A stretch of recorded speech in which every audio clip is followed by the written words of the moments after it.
Welcome to CNN 10 Minutes of News Explained. I think that made sense. I'm Carl Azuz at the CNN Center. It's great to have you kicking off a new week with us.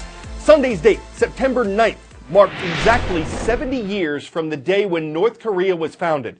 Though its formal name is the Democratic People's Republic of Korea, it is a communist state controlled by one central party. It's also a military state whose young men and women are required to serve in the armed forces for several years, starting at age 17. North Korea has spent tremendous amounts of its money on defense, though its industrial and power sectors have struggled and its people have suffered through widespread shortages of food. The nation celebrated its history yesterday with a military parade. It was its first show of military strength since North Korean leader Kim Jong-un and U.S. President Donald Trump made history with a face-to-face meeting in June. But the journalists invited to attend yesterday's event noticed a couple major differences between it and the parades that the country has held in the past, and those changes may be related to that summer meeting. North Korea's military parade to celebrate its 70th founding anniversary left no doubt that this is still a military state. It has a standing army of more than 1 million, and there were thousands of soldiers marching here along Kim Il-sung Square. But one dramatic difference that I've seen this parade versus the previous parades that I've seen in this very square, the nuclear program was not included. You didn't see the nuclear symbol, and you certainly did not see the intercontinental ballistic missiles that are believed to pose a threat to the mainland United States.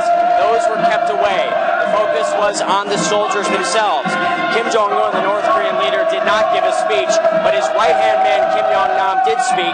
And one thing that he said that I thought was particularly striking, he told soldiers they need to be prepared to fight a war, but they also need to be prepared simultaneously to fight an economic battle, to build things like roads and bridges and buildings to grow this country's economy, something that Kim Jong-un has said is his priority moving forward, something that he hopes the United States will be able to help with as he continues to work towards diplomacy with President Trump.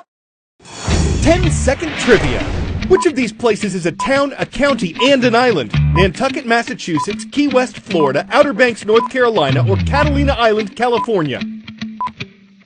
It's true they're all islands, but the only one of these that's also a town and a county is Nantucket. Nantucket's about 30 miles off the coast of Massachusetts. It's home to centuries of history, 12,000 people year-round, 50,000 or more in the summertime, and an untold number of mice and ticks who play a starring role in our next story. Though a controversial proposal involving both animals is still years away from being possible, it is a talk of the town. On the West Coast, when it comes to natural disasters, they have earthquakes. The Heartland has tornadoes, the South has hurricanes. Here in the Northeast, our natural disaster is Lyme disease. And the cause of this natural disaster? Disease-carrying ticks. But scientists think they can stop this pest by genetically engineering another.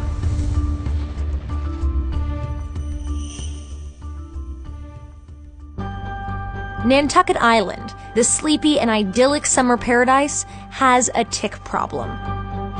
Ticks are the main transmitters of Lyme disease, a bacterial infection that can cause fevers, fatigue, and rashes. If left untreated, infection can spread to the joints, heart, and even the nervous system, causing serious long-term health problems. According to the CDC, more than 300,000 Americans are diagnosed with Lyme disease each year. But on Nantucket Island, up to 40% of residents have been diagnosed, according to a local health official. How serious is the Lyme disease issue here in Nantucket? In about another week, my office will be 50 or 60% tick-borne illnesses.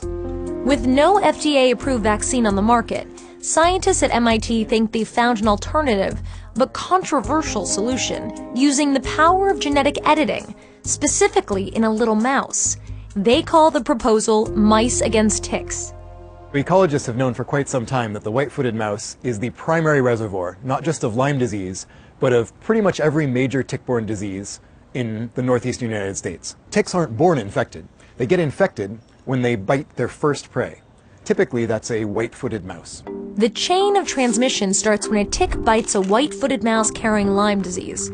The tick gets infected, and then usually moves on to bite a deer where it continues to feed and reproduce.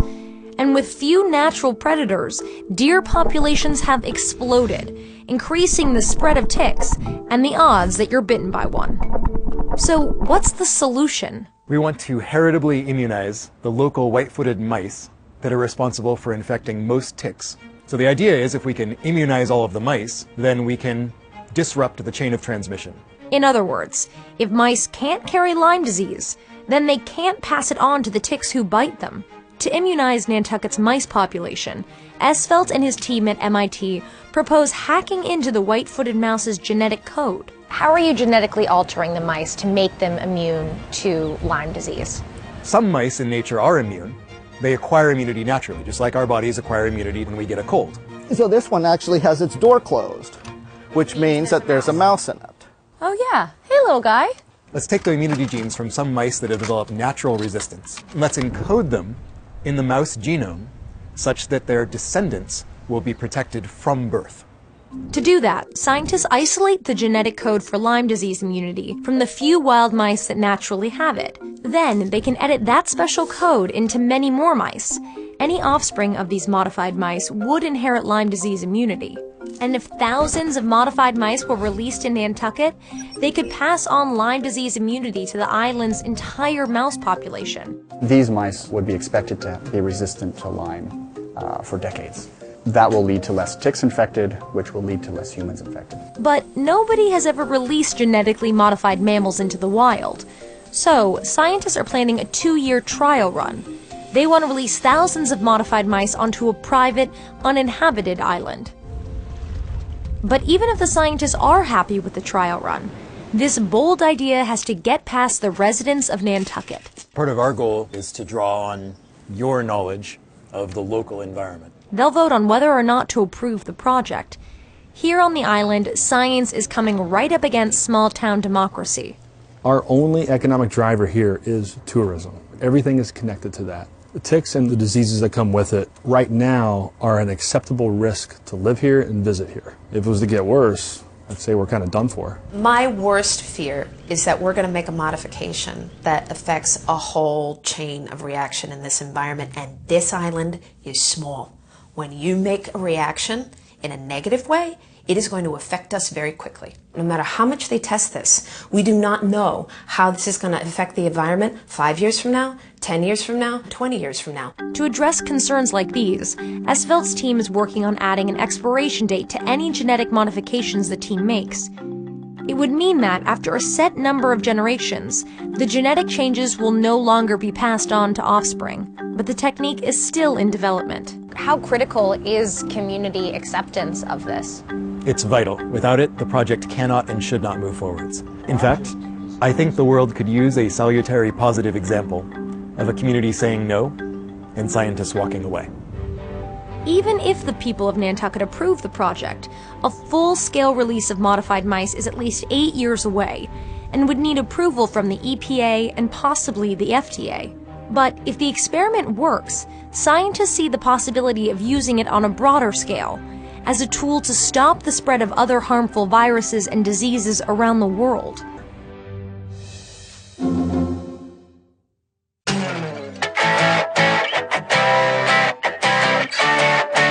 Headline: Dog does double Dutch, wins record.